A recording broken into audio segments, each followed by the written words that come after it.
Dobro večer, dobrodošli na moj YouTube kanal Natkina kuhinja.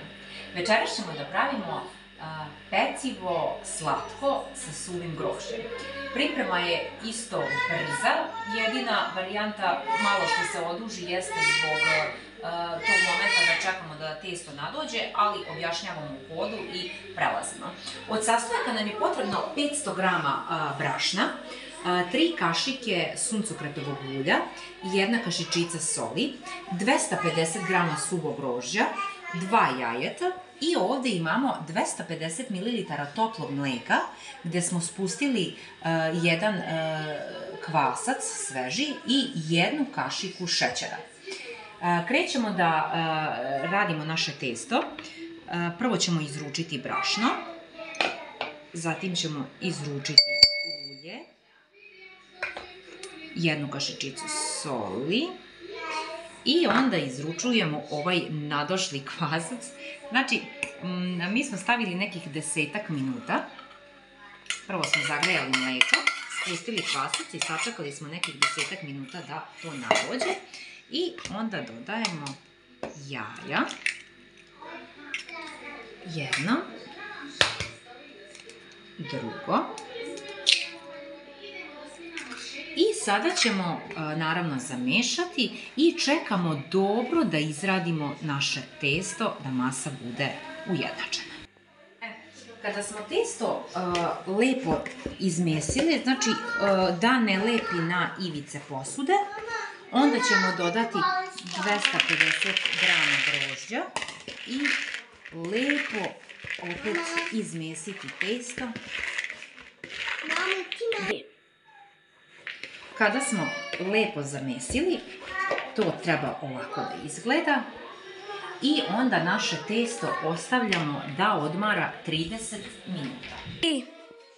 Prošlo je 30 minuta, testo je naraslo i sada ćemo na površinu koju ćemo posuti brašna izručiti naše testo. Ponovo ćemo da izmesimo i sad od ovog testa ćemo napraviti jedan veliki valjak, jer ćemo praviti, sad ćemo pokazati, znači to možete ponovo brašnom da ne bi testo lepilo i oblikujemo valjak. Ovaj valjak ćemo podeliti na 12 do 16 komada. U zavisnosti od toga da li vi volite da je vaše pecivo krupnije ili sitnije, znači može maksimalno, to je već isprobano, maksimalno koliko može da izađe, to je 16. Znači delimo na komadiće, sve do kraja, dok ne potrošimo valjak. Ponovo svaku premesimo, samo od ostatka ovaj višak brašna da ne bude. I znači ponovo napravimo jednu lopticu. I to ovako otprilike treba da izgleda i ređamo na led.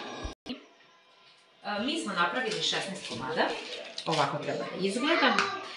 I sada što treba da uradimo, svaki treba da premažemo sa mlekom. I vidjet ćete, ja uvek napravim 16 komada iz razloga isprobano kada je manje od toga, budu veliki, jer vidjet ćete prilikom pečenja će jako lepo da narastu. I ono što je jako bitno, vidjet ćete kad god ih pečete, a to ćete se uveriti kad prvi put budete uradili, kuća će zaista mirisati fantastično. Znači, odmah će doći svi ukućani da pitaju šta se to tako lepo sprema. Kad se premažu svi sa mlekom, opet se prekrije krpom i moraju da ostoje još pola sata u plehu, a kada prođe tih pola sata, onda ćemo da pečemo na 180 stepeni od 20 do 30 minuta u zavisnosti od šporeta dok ne porumene lepo. Naše pecivo je spremno, ispečeno, dobilo je zlatno-žutu boju. Sad ćemo da prelomimo da vidite kako izgleda. Lepo, vazdušasto, izuzetno mirisno, ukusno i sočno. Proverena kombinacija, idealno je da servirate uz čašu dobrog vina. Ukoliko ste imali naporan dan i težak, ovo može da bude i odlična zamena za večeru jer ide jako malo šećera. Možete da servirate, uživate u ostatku dana. Nadam se da vam se svideo i ovaj recept.